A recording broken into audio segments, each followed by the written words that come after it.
les soldats russes ont commencé à se battre d'une manière différente de ce que nous avons vu auparavant.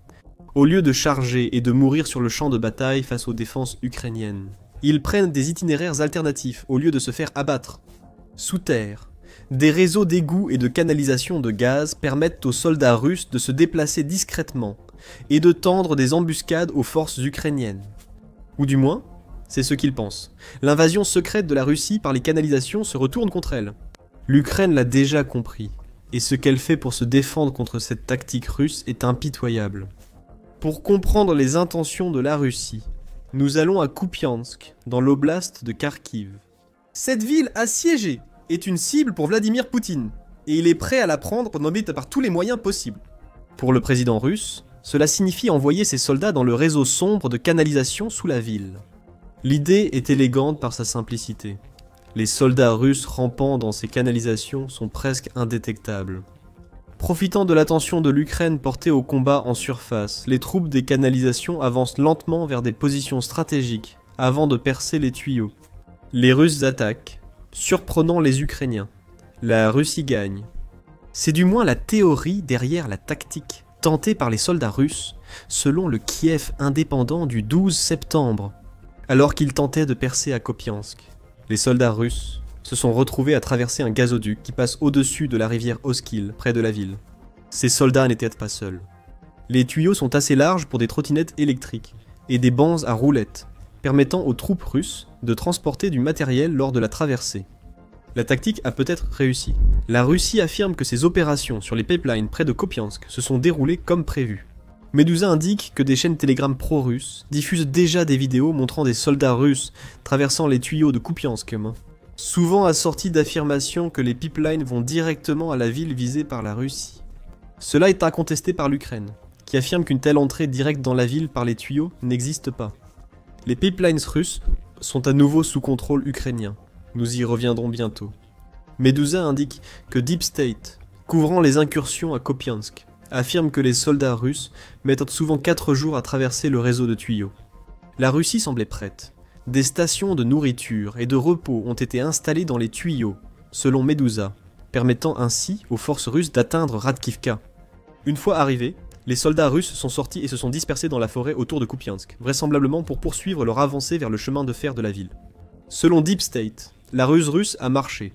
Medusa indique que Deep State affirme que les Russes ont déjà avancé vers Kupiansk grâce à cette tactique des pipelines. Cette affirmation est soutenue par Vitaly Gantchev, qui est le chef de l'administration militaro-civile que la Russie a mise en place pour superviser les parties de Kharkiv, actuellement occupées par les forces russes. Gantchev affirme que les groupes d'assaut russes traversant les pipelines sont désormais à Kupiansk et qu'ils repoussent progressivement les forces ukrainiennes hors de la ville. L'Ukraine affirme le contraire. Le pays ne nie pas que l'attaque russe sur le pipeline a eu lieu. L'état-major général de l'armée ukrainienne est même allé sur Telegram pour confirmer que cela s'était produit. L'organisation a néanmoins rapidement précisé que la situation était sous contrôle. Les forces russes, bien que certaines ayant utilisé une fois le pipeline de Kopiansk, ne répéteront pas ce type d'attaque. L'ennemi continue de tenter de s'accumuler dans la périphérie nord de la ville de Kupiansk, indique le communiqué. La sortie du pipeline utilisé par l'ennemi pour rejoindre Kupiansk était contrôlée par les défenseurs ukrainiens. Le pipeline n'arrive pas directement en ville. L'état-major général précise que plusieurs pipelines existent dans la région de Kupiansk pour expliquer comment l'Ukraine empêche la réutilisation de ce pipeline. 3 conduites sont endommagées et inondées. La sortie de la 4e contrôlée par les forces de défense, selon Telegram. Le message semble clair. Les forces russes qui ont réussi à utiliser ce pipeline pour s'infiltrer à Kupiansk n'ont pas tenu longtemps. Quiconque tentera à l'avenir d'utiliser l'astuce du pipeline rencontrera de l'eau, ou les armes des défenseurs ukrainiens à l'autre extrémité. L'Ukraine a également rapidement démenti les informations publiées par Deep State. Deep State a tiré des conclusions hâtives. Il n'y a pas de Rusko à Kopiansk, assure Andrei Kanashkevich, chef de l'administration militaire. Les combats ont lieu en périphérie. Toute la ville reste sous contrôle de nos forces de défense. Mais la situation à Kupiansk n'est pas bonne. L'eau, le gaz et l'électricité sont coupés, et près de 90% de la ville a été détruite par les bombardements russes. L'Ukraine continue de se défendre et empêche la Russie d'utiliser les pipelines pour infiltrer des saboteurs à Kupiansk. Il y a encore un manque de clarté concernant toute la situation. Cependant, les premiers rapports sur l'entrée des troupes russes à à Kupiansk via des tuyaux, semble faux. Ils ont percé des trous dans les tuyaux pour sortir et se disperser autour de Kupiansk. Et si l'on en croit l'Ukraine, les 4 conduites les plus importantes du réseau de tuyaux sont toutes inondées. Les défenseurs ukrainiens attendent d'accueillir toute troupe russe sortant. La Russie a tenté une attaque via les canalisations, stoppée par l'Ukraine. Mais ce n'est pas tout. Ce n'est pas la première fois que la Russie utilise des canalisations sous l'Ukraine pour attaquer, même si ces attaques ont échoué. L'Ukraine a saisi cette tactique et met en place de fortes défenses pour stopper les infiltrés russes dans les canalisations. Nous aborderons ces 2 sujets plus tard dans la vidéo. Mais d'abord, il faut considérer la réalité de ce que signifient ces assauts par les canalisations pour la Russie. Ils sont loin d'être faciles. Et dans de nombreux cas, passer du temps dans les canalisations représente une menace aussi grande pour les soldats russes que n'importe quelle contre-mesure que l'Ukraine peut imaginer. L'utilisation des canalisations par la Russie à Kupiansk n'est pas la première fois qu'elle emploie cette stratégie. Nous approfondirons également ce point un peu plus tard. Un incident cité par le Kiev indépendant illustre combien les excursions dans les canalisations sont risquées selon la Russie. En 2024, puis en 2025 pour repousser les forces ukrainiennes hors de Koursk, les soldats russes ont à nouveau utilisé les canalisations.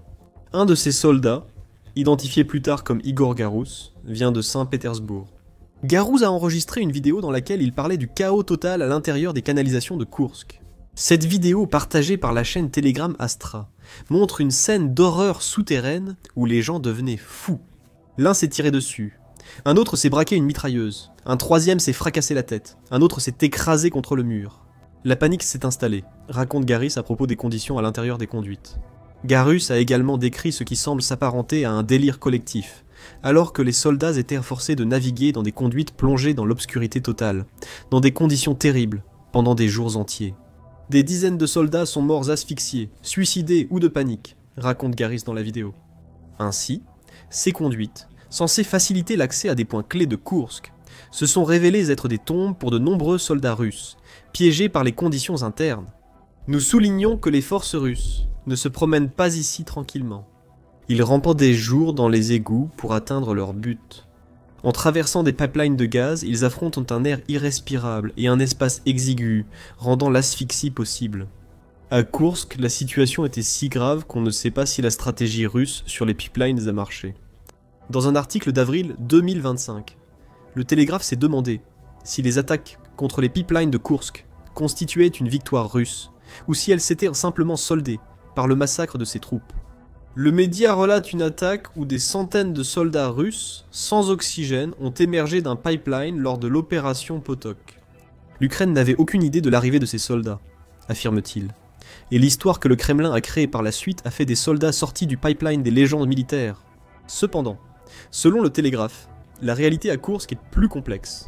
Bien que les forces russes aient effectivement réussi à lancer une embuscade qui a pris les soldats ukrainiens par surprise, le coût s'est finalement avéré élevé. Au-delà de ce que Garous dit s'être passé à l'intérieur des conduites avant l'assaut, les soldats russes ont payé un lourd tribut pour cette surprise unique. On a découvert plus tard que de nombreux Russes ont eu de graves brûlures pulmonaires après avoir inhalé des fumées, dont beaucoup de méthane, dans la conduite étroite.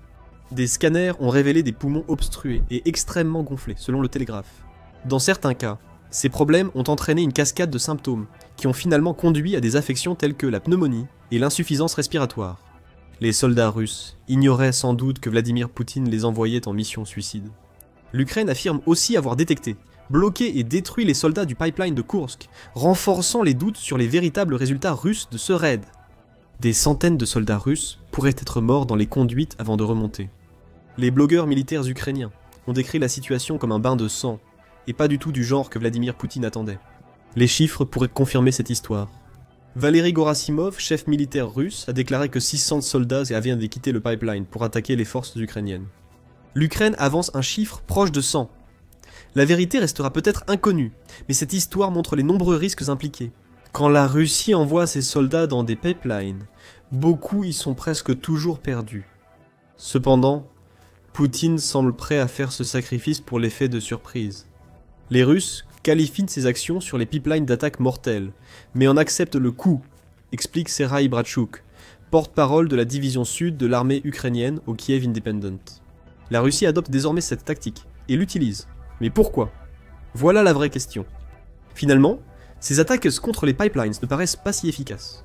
Il y a des débats sur ce qui a été accompli à la fois à Koursk et lors des récentes attaques contre le pipeline de Kupiansk.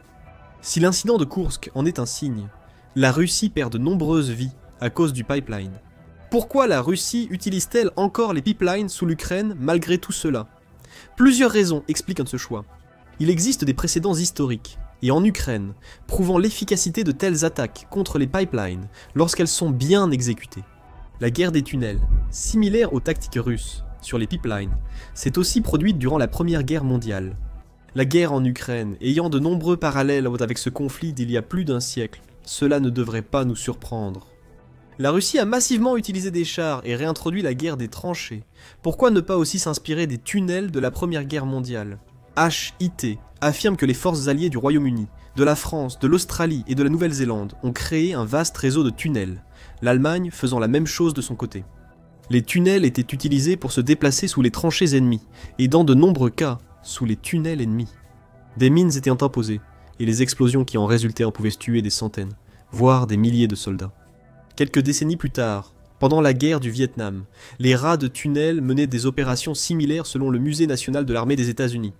Dans ce cas, les soldats américains étaient souvent envoyés pour affronter le système de tunnels Ku-chi du Viet Cong.